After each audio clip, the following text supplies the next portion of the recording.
हाय, मैं हूं डॉक्टर श्वेता आड़ातिया और मैं लिमिटलेस ब्रेन लैब और चैनल से बात कर रही हूं।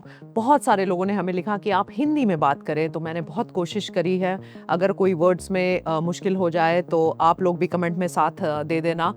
आज हम जिस पे बात करने जा रहे हैं वो है ऑल्फैक्टरी सिस्टम या तो सेंस ऑफ स्मेल।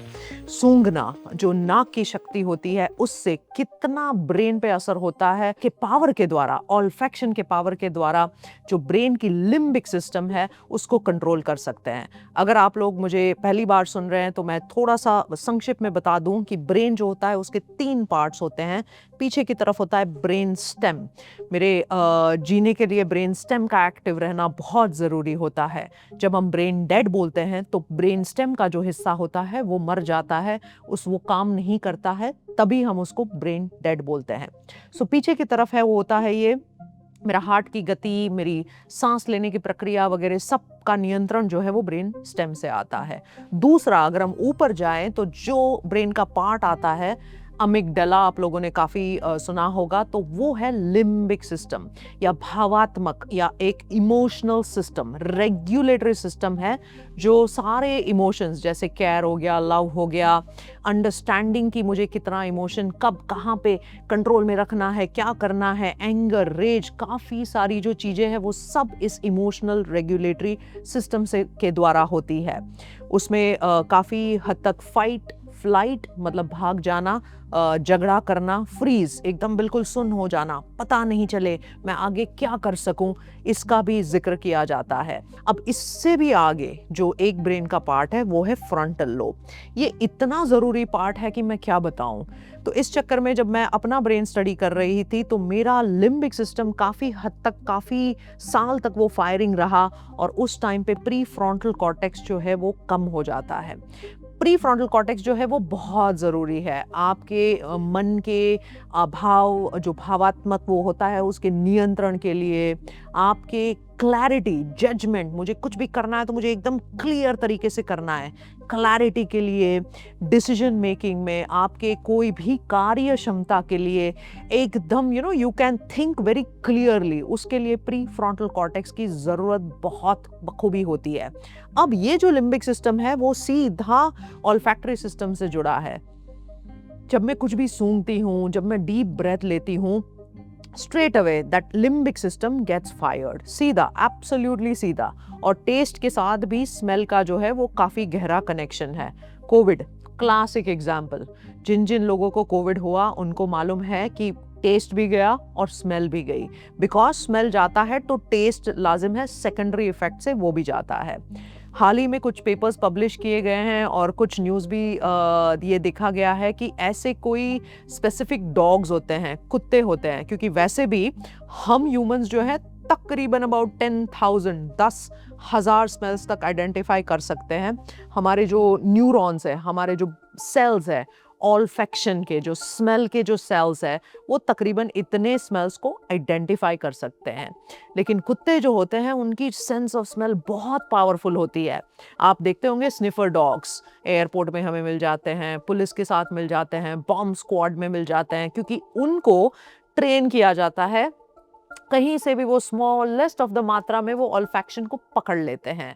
तो जब उन्होंने इस पे टेस्ट किया कि हम कैंसर, जब हमें होता है, कैंसर की शुरुआत भी होती है तो हमारे अंदर एक केमिकल चेंज हो जाता है, हमारे स्वेट की जो बदबू होती है वो जो है वो डॉग्स पिकअप भी कर सकते हैं और ऐसे करके डायग्नोज भी किया जा सकता है। I find it very fascinating. और अगर आप पुराने सारे एंशिएंट विजडम की अगर आप कोई भी बुक उठा के पढ़ ले, एंड मैंने काफ़ी ऐसे संत के बारे में पढ़ा है जिनमें से फ्रेग्रेंस आती है, when they walk around also, एक बहुत अच्छी सी खुशबू जो है वो उनके पास से गुजरती है। मुझे एक ऐसे संत याद आ रहे हैं जो कि आपको टच करते थे और एक पर्टिकुलर टाइप की फ्रेग्रेंस जो है वो आपके साथ भी 6 मंथ्स चलती थी। ऐसी सिद्धि होती है डेफिनेटली, लेकिन फ्रेग्रेंस जो है वो हमारे ब्रेन पे क्या काम करती है। अगर कोई भी एसेंशियल ऑयल, कोई भी फ्रेग्रेंस जो इंसेंस स्टिक से आती है, धूप से आती है, वो ऑर्गेनिक है, फ्रेश है, केमिकल नहीं है, प्रिजर्वेटिव्स नहीं है, तो तो ये बिल्कुल सेफ़ होती है और जब आप उसको स्मेल करते हैं तो आप एकदम काम फ़ील करते हैं, अच्छा फ़ील करते हैं, इमोशनली रेगुलेटेड फ़ील करते हैं, सुकून भी महसूस होता है। क्यों होता है? क्योंकि जैसे ही आप वो स्मेल करते हैं, लिम्बिक सिस्टम जो है उसका फायरिंग कम हो जाता है। अब याद करें आप अगरबत्तियाँ हमारे जो मेरे दादा-दादी मुझे याद है, नाना-नानी भी याद है, सुबह-सुबह घर में अगरबत्ती ज़रूर जलेगी। मेरे स्पिरिचुअल टीचर की भी मैं अगर बात करूँ तो उनके रूम में बहुत ही एक सुंदर सा धूप जलता हुआ होता है। तो ये सारा जो ऑल्फैक्टरी सिस्टम का हमें हैक्स बोलते हैं, ये सब हमारे पूर्वजों को आता था। आज के ज़माने में हम क्या कर रहे हैं? परफ्यूम्स यूज़ कर रहे हैं। उसमें अल्कोहल भी हो सकता है, काफ़ी सारे केमिकल कंपाउंड्स जो हानिकारक है वो भी हो सकते हैं। लेकिन तीव्र स्मेल जो होती है वो काफ़ी हद तक ओवर स्टिम्युलेट भी कर सकती है। साइकोलॉजिस्ट जो होते हैं वो बच्चों को अगर अटेंशन नहीं है, हाइपर एक्टिव बच्चा है, बच्चा बैठ नहीं सकता है, तो वो काफ़ी टाइम ऐसी लेवेंडर हो गया या एकदम कामनेस वाली सैंडलवुड वगैरह वो भी स्मेल कराते हैं।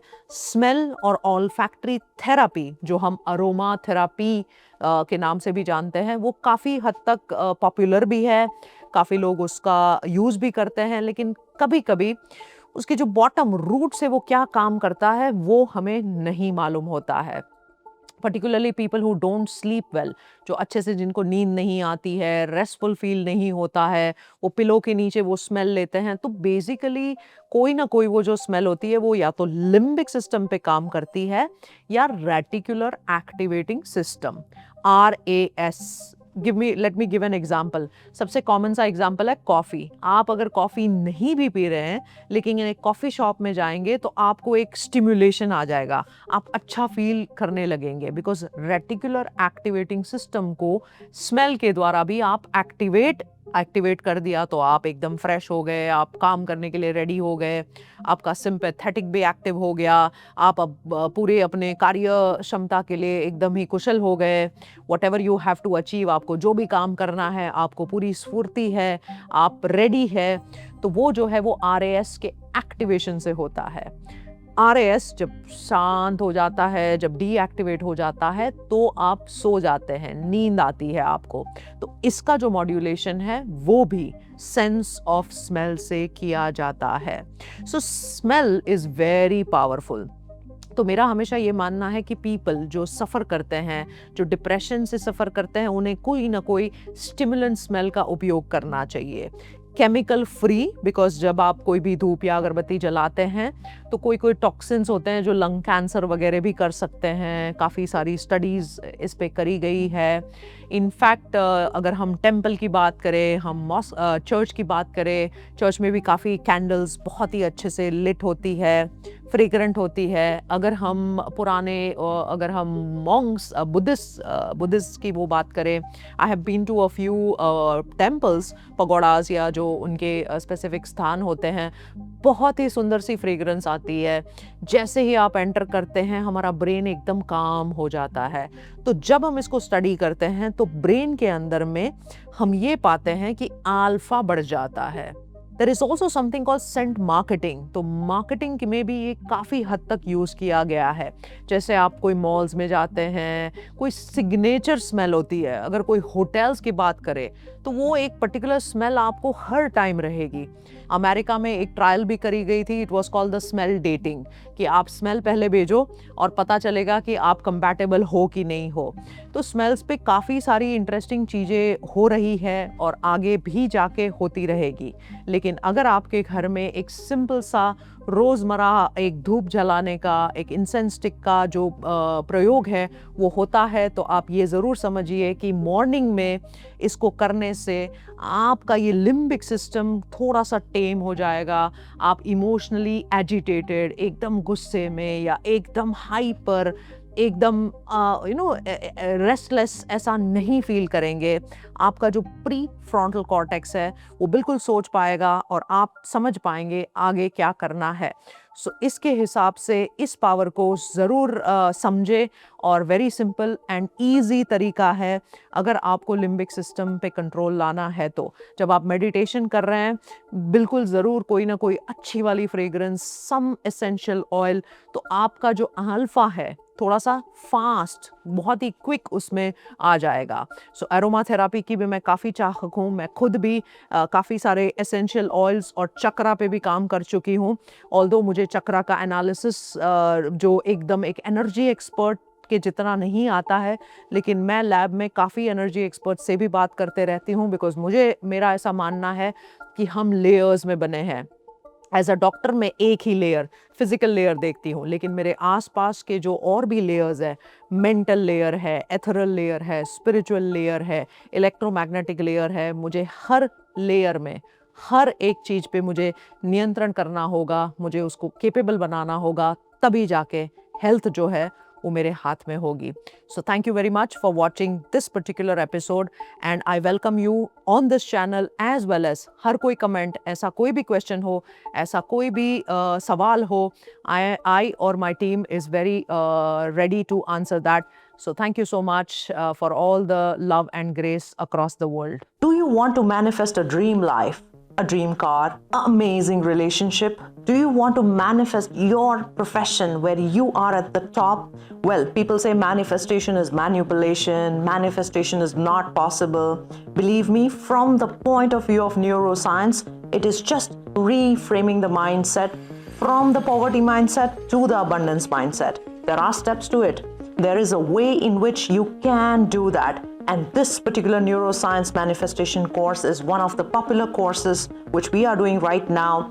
And I will bring you some fascinating facts. And if you do practice consistently over a period of time, I guarantee manifestation is not just possible, it is very easily doable. So join me on this course of the Neuromanifestation module where I meet all of you and together we live a beautiful, amazing, happy and abundant life.